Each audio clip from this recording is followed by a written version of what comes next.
On va enchaîner avec une news qui concerne le monde du divertissement au global, avec une plateforme en particulier, Netflix. Netflix, aujourd'hui, c'est la plateforme numéro 1 dans le monde sur le streaming de films, de séries, etc. Netflix qui est, et c'est aussi d'ailleurs pour ça que je vous en parle, très présent sur le front du jeu vidéo. Il y a plein de séries qui s'en inspirent. Le plus grand succès, le plus grand démarrage de l'histoire de Netflix n'est autre que l'adaptation de The Witcher.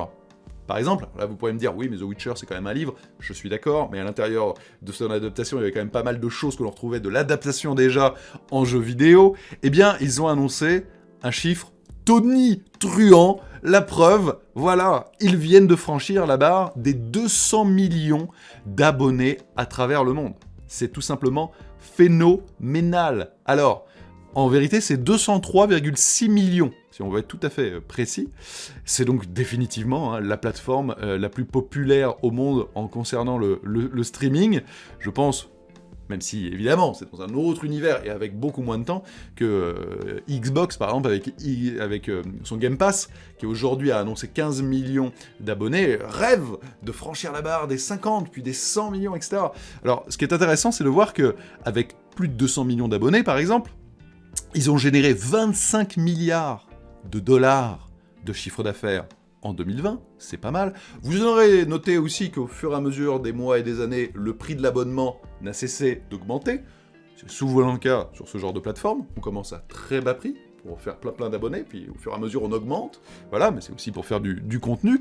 Après c'est très subjectif, est-ce que vous trouvez qu'en ce moment Netflix est bien ou pas, etc. Moi je trouve qu'il y a un petit regain de forme quand même, avec quelques séries que j'ai appréciées. Lupin par exemple, Cocorico, c'est français, et c'est le deuxième meilleur démarrage de l'histoire, je vous parlais de The Witcher, derrière The Witcher.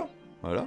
Mais j'ai beaucoup aimé aussi Queen's Gambit, mini-série, mais très intéressante sur cette jeune fille qui joue aux échecs, etc. J'ai trouvé ça plutôt cool, donc pas mal. Alors en 2020, ils ont quand même gagné 37 millions d'abonnés.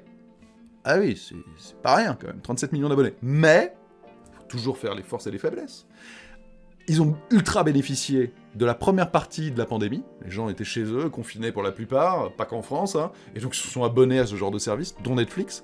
Par contre, le dernier trimestre n'est pas bon. 2 millions d'abonnés seulement, ils tablaient sur plus de 6 millions, donc est-ce qu'ils atteignent une sorte de plafond de verre, ou est-ce que maintenant ça va avancer plus doucement? On sait que la concurrence s'organise très fortement, Disney+, s'est lancé, énorme carton aussi, ils ont explosé leurs prévisions, je crois qu'ils pensaient faire 20 millions d'abonnés, ils en sont à plus de 80 millions, Amazon Prime aussi, qui a de très belles choses, sur le catalogue, qui est très très complémentaire, HBO Max, qui accélère aux États-Unis, qui devrait se lancer cette année en Europe, bref, beaucoup de choses, mais c'est vrai que plus de 200 millions d'abonnés maintenant pour Netflix, c'est absolument phénoménal. Je rappelle qu'en ce moment, ils continuent encore à perdre de l'argent, même avec 25 milliards, ça perd de l'argent, ça montre un peu à quel point, pour ces plateformes-là, c'est toujours on investit, c'est la théorie du winner takes all, c'est le gagnant prend tout, ramasse tout, parce que au bout d'un moment, il y aura une concentration, c'est toujours pareil, il y en a plein qui se lancent, voilà, et puis il y en aura 2 qui vont peut-être rester, 3 maximum, puis les autres auront essayé, mais ne tiendront pas, donc à suivre. En tout cas, Netflix est pourtant, et pour l'instant, très bien parti.